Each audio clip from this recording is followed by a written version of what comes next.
Now. On 105.9 FM and streaming worldwide on the WMAL app. O'Connor and Company. Good morning, one and all. I am Andrew Langer, in for Larry O'Connor today. And listen, it's 5:07 a.m. on News Talk 105.9 WMAL. We are making sense of the news. A happy Wednesday to everyone. As I said, I am Andrew Langer. Yes, you might not know it. None of us got much sleep last night. But I'm in with Julie Gunlock today. Hello, Julie. How are you doing? I'm a teeny bit sleepy. I'll admit it, but doing good. Listen, it's crazy. Listen, we got a great show today, to say the least. We're going to be joined by Cal Thomas at 6:35. We got Ron Johnson joining us, the great senator from the great state of Wisconsin. Dave Yost, Attorney General of Ohio, is going to talk to us, give us the full-on skinny as to everything that's happening in Ohio. In Springfield, Ohio. And then, of course, we've got Brent Bozell, because we got to talk about these moderators. I'm going to say something to Heather here, just while I'm talking on the air. Heather, if you could just make sure that the StreamYard is on for me so I can hear it, because that way I can actually talk to Julie. So here we are. We're having. Listen, we had the debate last night. Julie and I came into the studio this morning. And we, we had slightly different reactions here. I'm rather Eeyore-ish about last night's event. Obviously, Donald Trump went up against Kamala Harris. For those of you who are unaware of what happened, there was a debate last night. Kamala Harris, very well prepared, clearly knowing that she needed to talk about, she needed to not give great answers, but also bait Donald Trump. Yeah. I was very disappointed in Donald Trump's performance.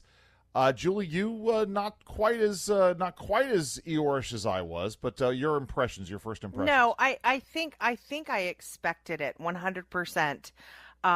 What we saw last night, we saw Kamala very in control. I will say when it first started, I heard her voice shaking, which kind of surprised me. But then she seemed to calm down. Her cackle was under control. Her facial expressions were a problem, and I'll go into that later.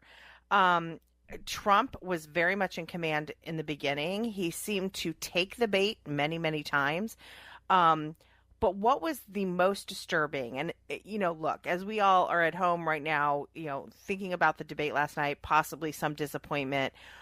If you are not, if the thing that you're the most disappointed in isn't the media, then you need to rewatch it, because what we saw from those anchors last night was nothing but, they need to file their performance last night as an in-kind contribution to the Harris campaign, because it really was remarkable how sort of in the bag they were for her and how they helped her out. Her answers were not impressive. I don't feel any more I don't feel like I understand her positions anymore than I normally, or than I did before going in, but she had sort of rehearsed those answers. It really does make me wonder if they gave her, the questions beforehand. Yeah. It's a situation in which I wanted to see the Donald Trump that we saw in the June debate. It was Donald Trump, who was incredibly focused, focused on making sure that he didn't let Joe Biden get any sort of a quarter there. And so, and we didn't get that. And it's just, to me, I guess part of my concern about this is the third major presidential debate, fourth. Now that I think about it, fourth major presidential debate, right? Because he debated Joe Biden. I would have wanted him to have given better answers. But then again, right, you're right. It was a situation in which he's up against not just Kamala Harris, and not one moderator, but two. I think you said, and if we didn't, we're going to get into this in a bit. You know something? In fact, I don't even know why I'm not even thinking about this. Well, we're gonna get into. boy, oh boy. Sorry, guys. My sort of lack of preparedness here. This was the funny thing here, is that one of the moments that I said, as they're talking about guns, actually, Michael's on the phone. So we'll hold off on playing clips here. So, anyway, there were all of these moments in which Donald Trump missed opportunities. Yes, I would have thought that after all Yes. of these things, he would have been. Sorry, go ahead. Yeah, no. I mean, honestly, I totally agree with you. I think that you before the show started, you had a really good point. We were talking in the studio beforehand, and you said what they would do is they would give her a softball. They would give Harris a softball question, right? So they would give her a softball question. She would answer the question, but then she would, in a very sort of milquetoast way, right? Right. Of course, just saying the absolute minimum. Then and rehearsed. It sounded like she really had rehearsed these answers, which gave it kind of this feeling of being inauthentic. And then at the end, she'd put a little barb at the end. Like at one point, she answered a question in a very basic way, but then she said, nobody goes to your rallies, or they leave your rallies early because they're bored. They all you do is ramble on about yourself. And instead of then like letting that go, because J.D. Vance is very skilled at this. He never takes the bait, right? Exactly. He says, he'll say something like, let's stay on topic. And then, so instead of Trump going to her softball answer on a substantive policy issue, he addressed the barb at the end, which from the audience standpoint, you're like, no, don't take the bait. And look, as someone who is known to take the bait, I get it. Shocker. I get it. I get it. But I just wish that he would have stuck to the policy. Now, again, I actually didn't think that it was this disaster that I'm seeing. I get up at 3 a.m. I'm scrolling Twitter, looking at reactions, and some people are like, oh, it was she trampled him to death or whatever. But I really didn't think it was as bad as people say. I thought Trump, have we forgotten the debates that he had early on with Biden, where, the two of them, I thought they were going to fight. They were hurling insults. This is what I missed last night. No, obviously wanted to fight Kamala Harris. But, the debates that Biden, when he was still had half a brain, 4 years ago, they were interrupting each other, they were insulting each other, they were calling each other clowns, and there were, let me be clear, Kamala was very insulting of Trump throughout this debate. But again, I thought Trump did exhibit some self-control. I think that he tried to not interrupt her. She's the one who interrupted him. So I'm not quite as Eeyore-ish on this as some folks. No, I get that, and it's just one of those things where because you asked me as we were talking about this whether or not I thought it was a disaster, and I think there are many ways to define disaster. It was not Trump's best performance. It's not what I would have wanted to have seen from Donald Trump, but it was whether or not it moves the needle. That's a question that we're going to get other answers to, by the way, later on in the show today, because we're going to be asking, Ron Johnson, and we're going to be asking others today about who's going to be, what's going to be, whether or not the needle has been moved, and then obviously we also have the reports of how undecided voters were thinking about it. So this will all gauge this. Listen, we will continue in just a moment, but first it's 5:15 a.m. WMAL traffic and weather every 10 minutes. First on the fives, here is Jamie Whitten in the Hadid Carpet Cleaning Traffic Center. From WMAL. Making sense of the news. Live from the Home Paramount Pest Control Studios. Home Paramount, the leader in pest control since 1939. Well, good morning, everybody. Right now it is 5:16 a.m., 5:17 a.m. right here on WMAL. I'm Andrew Langer, in for Larry O'Connor alongside Julie Gunlock. Hello, Julie. Good morning. Hey, so this is all, oh my goodness. So, here we are. We're talking more about the debate. Obviously, we had a debate last night. It was just, there were so many missed opportunities here. And let me go to this, Michael, just so I'm going to key you up. There was a very strange moment last night. Obviously, Kamala Harris spent a lot of time in 2019 talking about guns and mandatory gun buybacks, which is essentially, as I've been calling it, confiscation with compensation, right? Just so you all understand, a mandatory gun buyback means that the government declares that you have to turn in your handgun, whatever gun. Sorry, that may not be a handgun. Probably an assault, what they call an assault weapon. You have to turn in your AR-15, but because they know there's this thing called the Fifth Amendment, they're going to compensate you for it. But it's a mandatory gun buyback. By the way, not sure how, if we're talking about mass deportation and how unworkable that is, I'm not sure how workable it is to go through this. But Kamala Harris talked about this in 2019 as she ran for president. She said something very strange last night. Michael, go ahead and play cut number 1. I've made very clear my position on fracking. And then this business about taking everyone's guns away. Tim Walz and I are both gun owners. We're not taking anybody's guns away. Yeah, I was literally shocked. I mean, were you aware, Julie, that Kamala Harris is a gun owner? No, it's another lie. I mean, it is. I mean, this is obviously not hard for her to lie. She is a habitual liar. She does it with ease. She has no problem either exaggerating her record, lying about her record, lying about Trump. I mean, look at what she lied about. She lied about late-term abortion. She lied about very fine people. She lied about January 6th. She lied about the bloodbath quote. She lied about crime data, about the border security issue, about Project 2025. She lied about her record on fracking. She lied about cops dying on January 6th. She lied about so many things. So none of us should be shocked when she says this kind of stuff. I am a gun owner. She turns to him and does this whole I'm a gun owner. Where did that come from? Nobody's ever heard this before. And it sort of necessitates the question. I mean, that's again, when we talk about, and I'm sorry, because again, I'm not sure how it's going to move the needle, but when we talk about missed opportunities, I mean, this is where, if it's J.D. Vance, if it's somebody else, and again, this is me. I mean, Trump is the Republican nominee, and Trump will do a better job as president, much better job as President Kamala Harris. I just want to be really clear about this.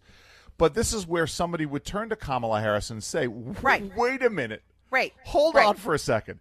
This is where it is the role of Muir and Davis, the two moderators, to go, hang on. I want to check on that. You said you're a gun owner. You've never said that. That's sort of breaking news. When did you own this gun? Was it at the same time that you worked at McDonald's? Right. Yes. Exactly. Tell us about the gun. It's California. Is it a handgun? If it's a handgun, did you go through this? Do you have the right kind of a permit for? I mean, all of these things that sort of you open up the questions to. But of course the reality is that this was a stilted situation, and it gets to the point. And I'm sure you said this earlier. I just want to be really clear about this. I have never seen as stilted a moderating job as I saw last night. I mean, it really was a situation where it is amazing how we went through a relatively good moderating job from CNN, which it was pretty. I mean, right, compared absolutely. to this, that was 100%. I mean, give him a Pulitzer. It was incredible compared to this. So we went from a relatively well done CNN debate to this, which is worse than Candy Crowley, by the way. Much worse than Candy 100%. Crowley. This was so bad. Andrew, you can fact check me on this, but I don't think they once fact checked her. Whereas I've been racking my brain, and we'll go through the Twitter feed to see if there's any sort of indication that Kamala Harris got fact checked. But that's absolutely true. It was all of these fact checks of Donald Trump that weren't even fact checks, by the way. I mean, so much of this was Muir injecting his opinion. Listen, we've got so much more to get to. It's 5:22 here on WMAL. Well, we are back. I am Andrew Langer, in for Larry O'Connor here on WMAL, sitting alongside Julie Gunlock as we talk about last night's debate. Julie, it was a debate.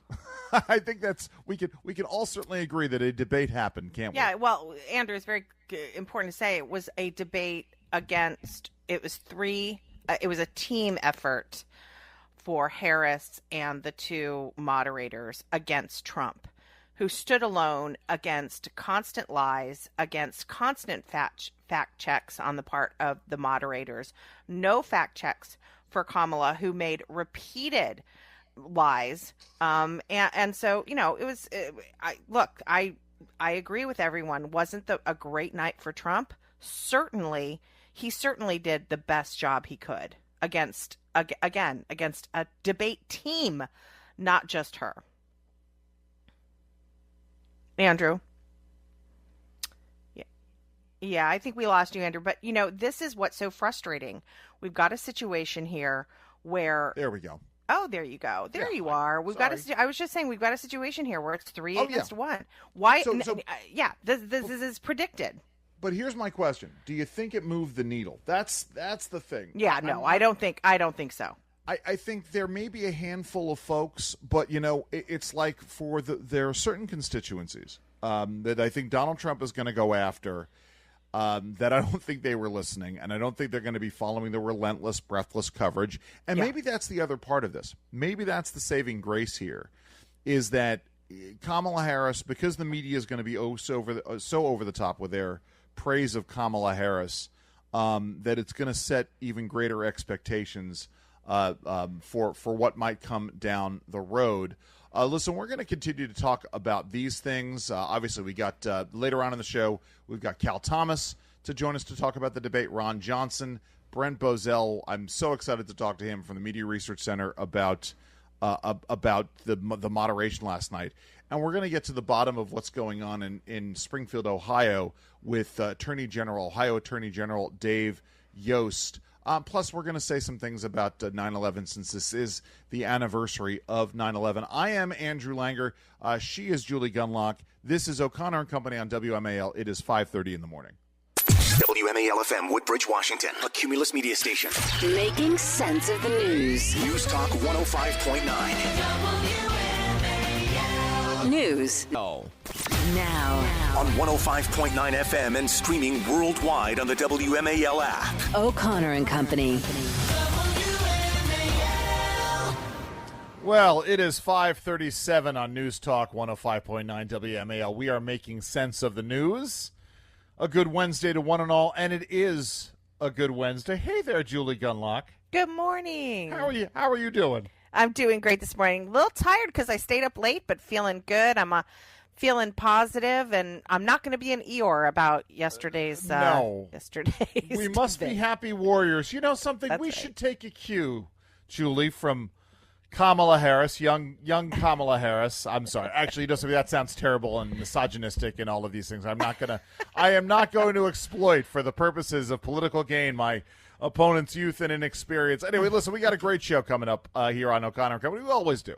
No matter what day of the week, no matter what time of the year, we always have a great show. We got Cal Thomas joining us. I can't wait to hear Cal's thoughts. Cal will make us all feel better. Julie and I are going to try to make you all feel a little better. Cal will make me and Julie feel a little bit better about last night. Ron Johnson as well, from the great state of Wisconsin, is going to join us to talk about the debate. We got Brent Bozell. As I said earlier, I am eager to talk to Brent Bozell about last night's moderation, amongst the worst that I have seen. And then, of course, we're talking with Dave Yost. Dave Yost is the Attorney General of Ohio, which is, I don't know if you're aware of this, Julie. Ohio is high in the middle and round at the ends. But we're going to talk about Springfield, Ohio, and what's important there, what's going on there, and getting to the root of it. J.D. Vance had a masterful moment last evening. So, yeah, Julie, okay, let me ask you this. And, of course, later on in the show, we're going to spend a little bit of time talking about 9/11. Obviously, the debate is top of mind for many of you, but I can't help on this day but think about where I was on September 11, 2001. But let me ask you this. How long have you been watching these kinds of debates? Because I've been watching debates literally probably, I think, the 1984 to 40 years. Holy cow. Oh, my God. Is it possible that I have been watching debates for 40 years? I'm sorry. Oh, yes, don't do that. I know. I'm not going to answer that, Andrew, because, I don't. You never ask a woman her age. I understand. Yes, exactly. This, but I will tell you this. I've been watching it as long as I've been watching my mother scream at the television, if that tells you anything. So it's not just sort of my professional lifetime, or when 15 years. When I went to college. No. I mean, we were an active, sort of politically curious and interested and active family. yeah, I've been watching this. I'll just say I very clearly remember Carter and Reagan, and Right. I turned to my mother and said, I think I like this Carter guy, and I was sent to my room. Anyway, no, I'm kidding. But what was not? I mean, listen, what was not to like about Jimmy Carter in 1980? I know, Please. right. But it's a situation in which there were no. I will say this much: for as much as Donald Trump took the bait last night, and we're going to get into the fact checking lies here in a second. There was no Reagan Mondale moment on either side. I mean, there was a little bit with the see what I did there. You sound familiar. I'm talking. He had here. a couple moments. He did. A couple. I mean, I am talking here. Quiet now. There were a couple of funny moments where he said, you go over and get Biden, you wake him up from his nap. I mean, there were a couple zingers in there. There was no moment in where you saw it in either of their eyes that this thing was over. But let's go here. We're talking about the lies because again, Donald Trump fact-checked constantly, and not a fact-checked, opinion-checked constantly. And there's a difference between fact-checking and opinion-checking.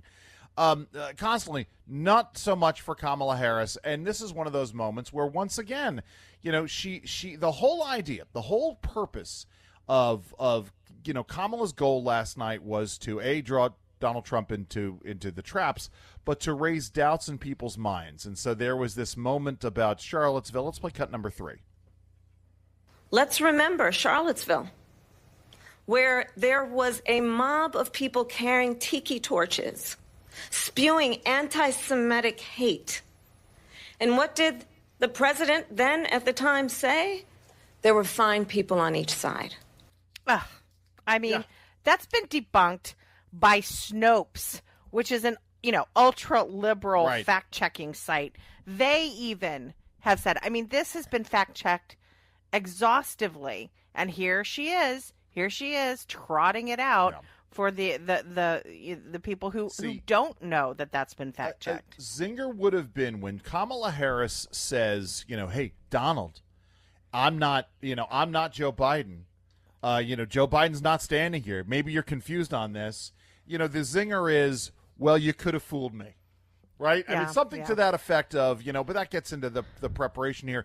Now, Donald Trump, but again, Andrew, just right there, David Muir, or the other moderator whose name I keep forgetting, Davis, I think, right there, that was a moment where they, and I look, you can call Trump naive and maybe me naive, but, that is the moment where that requires a break-in of one of the moderators to say, actually, Vice President, that's been debunked by Snopes. Right. That is not what he said. So perhaps Trump was sort of pausing there, thinking that there would be a fact check, thinking that one of the moderators would interject. Of course, no, because the fix is in. The fix is in. It would have been, it would have been that moment if Donald Trump had turned around and said to Kamala Harris, you could have fooled me. When Kamala would have said that. Hold on, ABC would have turned around and said, no, Mr. President, that is not Joe Biden. That is Kamala Harris standing next to you. I mean, ABC would have fact-checked him on that kind of a zinger.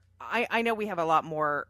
We have a lot more to get to, but really quickly, one thing that I want to say is I wish Trump had gone at the moderators a little bit more.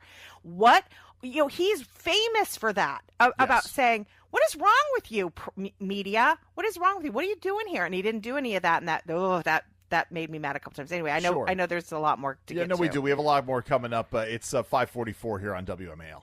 WMAL, making sense of party politics, because somebody's got to hold their feet to the fire. Download the WMAL app to stream us for free. One of the things that I would have liked to have done, as Kamala Harris was talking about lawfare last night, or she was talking about Donald Trump being prosecuted and Donald Trump talking about the weaponization, I would have mentioned Tulsi Gabbard. Right, that's me. That would have been the choice that I would have made. Tulsi Gabbard, who, as soon as she endorsed Donald Trump, the next day, we've talked about this with Tristan Levitt last week, Julie. I don't think you were with us that day, but Tristan Levitt from Empower Oversight, which is a whistleblower protection group, they're working with the folks who blew the whistle on this situation. Here after the debate, Tulsi Gabbard, again a national treasure, talking about in the spin room, talking about Kamala Harris. Michael, let's play cut number 8. I think he clarified and told the truth about a lot of things that Kamala Harris accused him of that were outright lies. She was trying to tell the American people that he supports a federal abortion ban. He does not. She tried to tell the American people that he's trying to ban IVF, something that's personal to me because it's something that my husband and I, for years, tried to start our own family through the use of IVF. It didn't work out for us, works out for a lot of families. President Trump was quick on the draw when that Alabama court ruled, and he immediately said, no, we have to protect IVF, and the Alabama state legislature took action. She continued to say things. She's trying to say he's trying to ban birth control. That is also 100% false. So President Trump, I think, did a good job in clarifying the truth after Kamala Harris continued to lob lie after lie at him, saying things that he stood for that frankly just are not true. Right, the moment where as soon as Kamala Harris had said President Trump will sign an abortion ban, that's when the moderators step in and say, no. Vice President Harris, the fact is Donald Trump has pledged to not do this, to not sign an abortion ban. That's the role of if they're going to fact check, they got to fact check both sides. I actually thought he was quite good on the abortion issue. He talked about how for 50 years Americans were not allowed to be a part of this debate, that they took it away from the states, they took it away from the individuals, and they turned it into a federal issue. And I thought he was very skilled in reminding people that I have done what every pro-life activist, every pro-life American, and every pro-life president has wanted to see happen, and that is returning it to the states. End of story. It'll be a state decision now. I thought he was very skilled at that, at driving that home. And sort of, I will also point out that Kamala then would appeal. She would bring up the most rare cases of abortion. The ones that almost never happen, or don't happen, period, as examples of why we need federal protections on abortion. And again, it is this appeal to these very rare cases, suggesting that these are widespread, which is again another lie. Something? I'm about to mansplain something, Julie. I'm about to mansplain you that I'm about to mansplain something. Just I'm warning you. Just give you that warning. But to all of our pro-choice listeners out there, the folks who are out there, frothing at the maw over this situation, if a woman shows up at a hospital and is bleeding in the parking lot, she is going to get medical treatment. They're going to rush her into the emergency room. That's going to happen. So this mythical idea that somehow she is going to be left out there to die while doctors are trying to figure out what their legal obligations are, no, that's not the way the modern practice of medicine works. Sorry, go ahead. Yeah. This is a something that I find is very common with women, that when they debate an issue, and you noticed this last night with Kamala Harris, she made everything personal. She would say, as the daughter of, or oh my God. Go ahead. No, go ahead. Make this point, because that's doesn't Kamala Harris have a father? I'm amazed. I'm sorry, Julie. I've just totally steamrolled over you. It's okay. But she's on her campaign website. She talks about being raised by a working mom. Last night she said, "I was raised by my mother." I thought she had this Marxist economics professor father. It's so interesting that you say that, because I noticed that too. She talks a lot the morning of. I mean, this morning, if you look at her Twitter feed, it's a picture of her mother and her as a baby, no dad, and that tells you. And Trump did land one of these great statements where he said she is a Marxist. Her father is a Marxist. The father's background, the fact that this father is a Marxist, he was a professor, it is an embarrassment, and it's a liability. But again, she always has to appeal to some sort of personal story. This is something that women, again, tend to do.